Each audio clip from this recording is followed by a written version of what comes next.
हम आज़ादी के 76 वर्ष पूरे कर रहे हैं।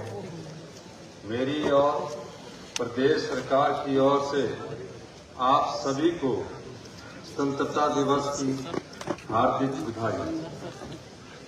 लेकिन हिमाचल प्रदेश के लोगों के लिए जश्न मनाने का यह सही समय नहीं है। पिछले 2 दिनों में हिमाचल प्रदेश पर मुसीबतों का पहाड़ टूट पड़ा है।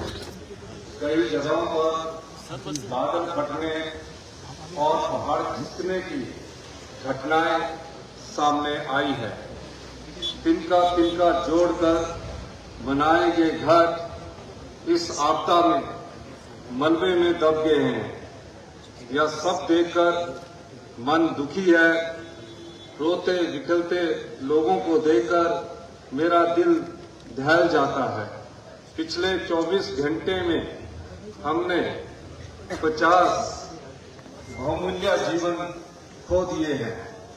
किसी के सिर से माता पिता का साया उठ गया, किसी बहन का भाई गुजर गया और किसी ने अपने जिगर का टुकड़ा हमेशा हमेशा के लिए खो दिया। हिमाचल प्रदेश में मानसून आने के बाद से 300 से ज्यादा लोगों को अपनी जान गंवानी पड़ी है। मैं सभी मृतकों को भावभीनी श्रद्धांजलि अर्पित करता हूं। प्रभावित परिवारों के लिए यह मुश्किल की घड़ी है।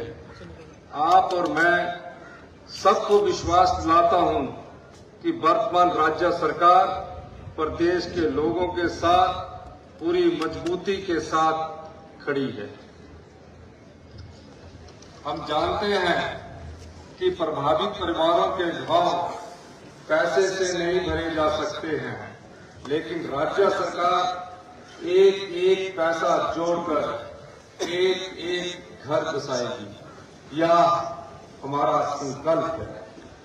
मैंने तबाही के मंजर को खुद देखा है और प्रभावितों के दर्द को महसूस किया है। कई क्षण ऐसे आए जब मैं भावुक हो गया। पूरी सरकार एकजुटता के साथ हिमाचल प्रदेश को संकट से निकालने के लिए युद्ध स्तर पर काम कर रही है। इस त्रासदी को देखते हुए राज्य सरकार ने पिछली शाम ये फैसला किया है कि इस साल स्वतंत्रता दिवस के कार्यक्रम सेरेमोनियल होंगे। सभी सांस्कृतिक कार्यक्रमों को रद्द कर दिया गया है। परेड में भी एसडीआरएफ के जवानों को शामिल नहीं किया ताकि राहत एवं बचाव कार्य प्रभावित न हो और इंसानी जान के नुकसान को कम किया जा सके। प्रदेश में प्राकृतिक आपदा से भारी तबाही हो रही है। यह पिछले 50 सालों की सबसे बड़ी आपदा है। जगह जगह घर और सड़कें टूट रही है। किसानों के खेत खलिहान भी तबाह हो रहे हैं। पूरे प्रदेश में आपदा से भारी नुकसान हो रहा है। मैं आज भी पहाड़ सा हौसला लेकर लोगों को राहत पहुंचाने में लगे है हमारी सरकार। आपदा की इस घड़ी में अपने कर्तव्य को सबसे ऊंचा स्थान देकर बहाली के काम में जुटे सभी अधिकारियों और कर्मचारियों का मैं आभार व्यक्त करना चाहता हूं। यह सरकार की गंभीरता को दिखाता है कि एक मुश्किल रेस्क्यू ऑपरेशन के तहत -4 डिग्री तापमान में 14,000 फुट की ऊंचाई पर पहुंचकर सरकार ने काम किया है। जिला लाहौल स्पीति के चंद्रताल में फंसे 303 पर्यटकों को सुरक्षित निकाला। अपनी जान की परवाह न करते हुए राजस्व मंत्री श्री जगत सिंह नेगी और मुख्य संसदीय सचिव श्री संजय अवस्थी ने ये मिशन पूरा किया और जो सभी मेहमान पूरे देश से आए हुए थे उनको सुरक्षित निकाला। इस आपदा में राहत कार्य को सुचारू रूप से चलाने के लिए वर्ल्ड बैंक ने भी प्रदेश सरकार की सराहना की है। मैं किसानों और बागवानों को विश्वास दिलाना चाहता हूं कि उनकी मेहनत को हर हाल में मंडियों तक पहुंचाया जाएगा। सरकार ने पंचायत स्तर पर सभी हिमाचल जैसे छोटे से राज्यों में 10,000 करोड़ रुपए से ज्यादा के नुकसान का अनुमान है। आर्थिक बदहाली से सरकार प्रदेश को अंतरिम राहत की पहली किस्त जारी करेगी। इस राशि का हिमाचल प्रदेश के सभी लोग बड़ी मजबूती के साथ सामना कर रहे हैं। मैं आपके धैर्य और इस जज्बे को सलाम करता हूं। हमने प्रदेश में आपदा प्रभावित लोगों की सहायता के लिए आपदा राहत कोष 2023 बनाया है। लोग इस कोष में बढ़ चढ़कर दान दे रहे हैं। मैं सभी का दिल से आभारी हूं। इस वर्ष आपदा के दौरान गंभीर संकट की स्थिति को देखते हुए हमने राहत का एक स्पेशल पैकेज घोषित किया है। पहले घर को पार्शियली डैमेज होने पर 10,000 रुपए की मदद दी जाती थी, लेकिन राज्य सरकार ने इस मदद को बढ़ाकर 10 गुना 1 लाख रुपए कर दिया है। दुकानों और ढाबों को नुकसान होने पर पहले सिर्फ सामान के एवज में 10,000 रुपए मिलते थे, इसे भी बढ़ाकर 1 लाख रुपया किया गया है। किराएदार के सामान को नुकसान होने पर पहले 25,000 रुपए की मदद मिलती थी, जिसे बढ़ाकर 50,000 रुपए किया गया है। कृषि और बागवानी भूमि में सिल्ट आने पर पहले लगभग 1,400 रुपया प्रति बीघा मुआवजा दिया जाता था, इसे बढ़ाकर 5,000 रुपए प्रति बीघा किया है। कृषि और बागवानी योग्य भूमि को नुकसान पर पहले 3,000 रुपया प्रति बीघा की मदद दी जाती थी, जिसे राज्य सरकार ने 10,000 रुपया प्रति बीघा कर दिया है। साथ ही आपदा में गाय भैंस की मृत्यु पर मिलने वाले मुआवजे को 37,000 रुपये से बढ़ाकर 55,000 रुपये किया गया है। इसके अलावा भेड़ और बकरी की मौत पर मिलने वाले 4,000 रुपये को बढ़ाकर 6,000 रुपया कर दिया है। हमारी सरकार के मंत्री, एमएलए और प्रशासन आम जनता को तुरंत राहत प्रदान करने के लिए मौके पर पहुंचे। प्रदेश सरकार स्पेशल पैकेज के तहत प्रभावित लोगों को राहत पहुंचाने के लिए 100 करोड़ रुपया खर्च कर रही है। इसके अलावा हमारी सरकार ने डिजास्टर प्रिपेयरनेस के लिए एक लॉन्ग टर्म योजना तैयार की है, जिससे भविष्य में ऐसी जिस पर लगभग 800 करोड़ रुपए खर्च किए जाएंगे, जिससे भविष्य में ऐसी आपदाओं के दुष्प्रभाव को कम किया जा सके। प्रदेश में कृषि, बागवानी, वन और जल क्षेत्र पर ध्यान केंद्रित करते हुए लैंडस्लाइड, अवलांचेस, बाढ़ और भूकंप के लिए प्रत्येक जिले में उच्च स्तरीय वैज्ञानिक डेटाबेस का विकास एवं आपदा प्रबंधन को मजबूत किया जाएगा, जिससे होने वाले नुकसान को रोका जा सके। विधवाओं और एकल नारियों की मुश्किलों को समझते हुए हमने मुख्यमंत्री विधवा एवं एकल नारी आवास योजना शुरू की है। इसके तहत इस वर्ष 7,000 ऐसी महिलाओं को मकान बनाने के लिए प्रति महिला 1.5 लाख रुपए की सहायता दी जाएगी। हम स्वतंत्रता दिवस के अवसर पर सभी शहीदों और आजादी की लड़ाई में भाग लेने वाले सभी महानुभावों को याद करते हैं और उन्हें श्रद्धा सुमन अर्पित करते हैं। मैं आपको विश्वास दिलाना चाहता हूं कि प्रदेशवासियों के सहयोग से हम आने वाले 4 वर्षों में हिमाचल प्रदेश को आत्मनिर्भर बनाएंगे और आने वाले 10 साल में हिमाचल प्रदेश देश का सबसे अमीर और समृद्धशाली राज्य होगा।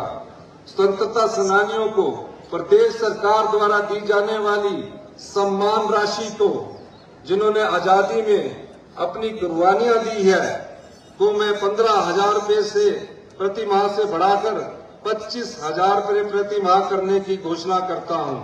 जिन स्वतंत्रता सेनानियों की मृत्यु हो चुकी है, उनकी पत्नियों को प्रदेश सरकार द्वारा दी जा रही सम्मान राशि को भी 15,000 प्रति माह से बढ़ाकर 20,000 रुपए प्रति माह करने की घोषणा करता हूं। शत्रु सेना के विरुद्ध ऑपरेशन के दौरान युद्ध दुर्घटना में शहीद होने अथवा घायल या गुम होने वाले सैनिकों के आश्रितों को प्रदेश सरकार द्वारा अनुग्रह अनुदान राशि प्रदान की जाती है। प्रदेश सरकार द्वारा दी जाने वाले इस अनुग्रह अनुदान राशि में मैं 50% की बढ़ोतरी करने की मैं घोषणा करता हूं। युद्ध या युद्ध जैसी परिस्थितियों में शहीद सैनिक के आश्रितों को 20 लाख रुपए के स्थान पर अब 30 लाख रुपया दिए जाएंगे। नॉन ऑपरेशनल क्षेत्रों में अथवा ऐसे ऑपरेशनल क्षेत्रों जहां युद्ध ना हो, मरने वाले सैनिकों को आश्रितों को 5 लाख रुपए के स्थान पर अब 7.5 लाख रुपया दिए जाएंगे।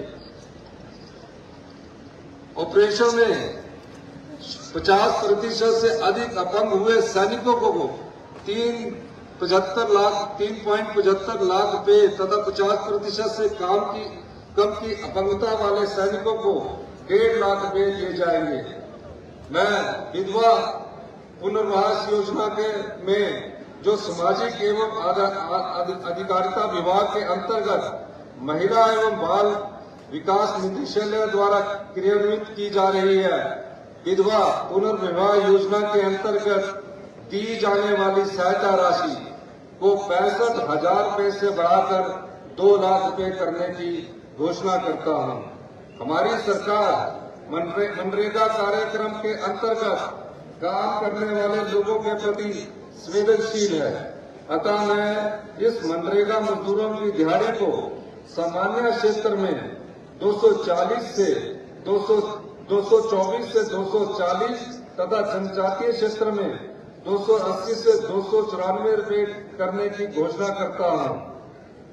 इस घोषणा से मनरेगा में काम करने वाले 9 लाख परिवारों को लाभ होगा। इंदिरा गांधी मातृ शिशु संकल्प हिमाचल प्रदेश में राष्ट्रीय परिवार स्वास्थ्य सर्वेक्षण 5 के अनुसार कुपोषण की समस्या एक चिंता का विषय है।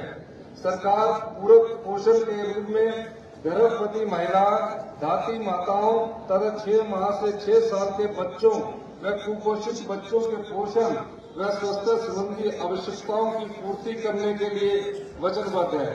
पोषण की कमी से अनेक स्वास्थ्य समस्याएं उत्पन्न होती है, इसलिए सेहतमंद व बीमारी मुक्त जीवन के लिए संतुलित आहार बहुत आवश्यक है। गर्भावस्था महिला के जीवन में महत्वपूर्ण समय होता है और इस दौरान महिलाओं को संतुलित आहार व धात्री माता को अतिरिक्त आहार की आवश्यकता होती है।